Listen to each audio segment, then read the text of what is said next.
સમાચારમાં વાત કરીએ તો નવા મંત્રીમંડળને લઈને બ્રહ્મ સમાજમાં નારાજગી જોવા મળી રહી છે। તેમના દ્વારા કહેવામાં આવ્યું છે કે તેમની અવગણના કરવામાં આવી।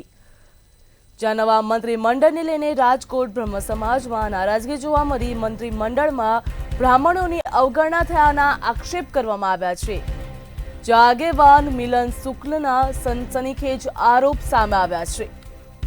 જ્યાં બ્રાહ્મણ સમાજની અવગણના થઈ છે તેવું તેમના દ્વારા કહેવામાં આવ્યું। મતદારોની સંખ્યામાં બ્રહ્મ સમાજ ચોથા નંબરનો સમાજ છે। મોટી સંખ્યામાં સમાજ હોવા છતાં પણ માત્ર એક જ મંત્રી પદ આપવામાં આવ્યું છે। જો આગામી મનપા ચૂંટણીમાં પ્રતિનિધિત્વ નહીં મળે તો આંદોલન કરવામાં આવશે તેવું પણ કહેવામાં આવ્યું।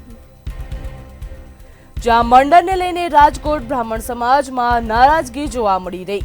મંત્રીમંડળમાં બ્રાહ્મણોની અવગણના થયાના આક્ષેપ કરવામાં આવ્યા। મોટી સંખ્યામાં સમાજ હોવા છતાં પણ માત્ર એક જ મંત્રી પદ આપવામાં આવ્યું છે। મતદારોની સંખ્યામાં બ્રહ્મ સમાજ ચોથા નંબરનો સમાજ છે, છતાં પણ તેમની અવગણના કરવામાં આવી છે। મોટી સંખ્યામાં સમાજ હોવા છતાં પણ મંત્રી પદ આપવામાં આવ્યું નથી। નવા મંત્રીમંડળને લઈને રાજકોટ બ્રાહ્મણ સમાજમાં નારાજગી જોવા મળી રહી। મંડળને લઈને રાજકોટ બ્રહ્મ સમાજમાં નારાજગી।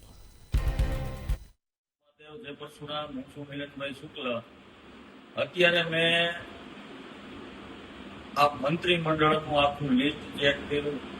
એમાં એક કનુભાઈ દેસાઈ સિવાય કોઈ પણ બ્રાહ્મણોને ક્યાંયથી પ્રતિનિધિત્વ મળ્યું હોય એવું દેખાતું નથી।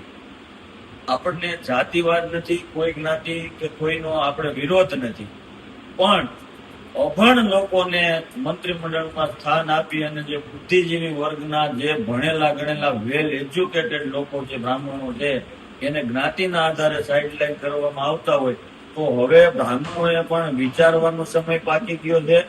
હવે આ તકે હવે જો તમે નહીં જાગો તો તમારું કોઈ રાજકીય અસ્તિત્વ રહેશે નહીં। હિન્દુવાદ અને રાષ્ટ્રવાદના નામે હવે ભ્રામક છેતરવાનો પ્રયત્ન કરવા કોઈ બ્રાહ્મણ આગેવાનોએ અમારી પાસે આવવું નહીં।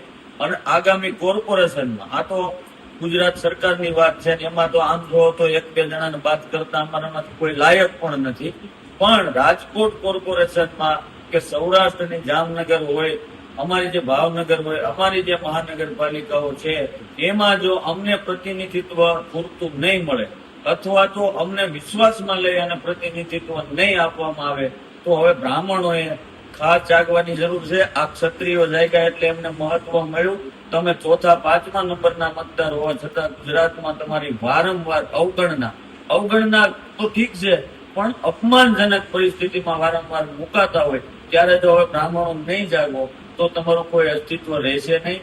બોલનારું પણ કોઈ નથી, કદાચ મારા સિવાય આવું કોઈ બોલી શકવાની પણ એકેમાં ક્ષમતા નથી। આપણા આખા સૌરાષ્ટ્ર ગુજરાતમાંથી તમે આમ જે સામાજિક આગેવાનો છે એમના ઉપર નજર મારી લીધો, કારણ કે આપણે છેલ્લા 15 વર્ષથી જે પક્ષ સાથે જોડાણેલો હોય એને જ આપણે સામાજિક આગેવાન ગણીએ છીએ।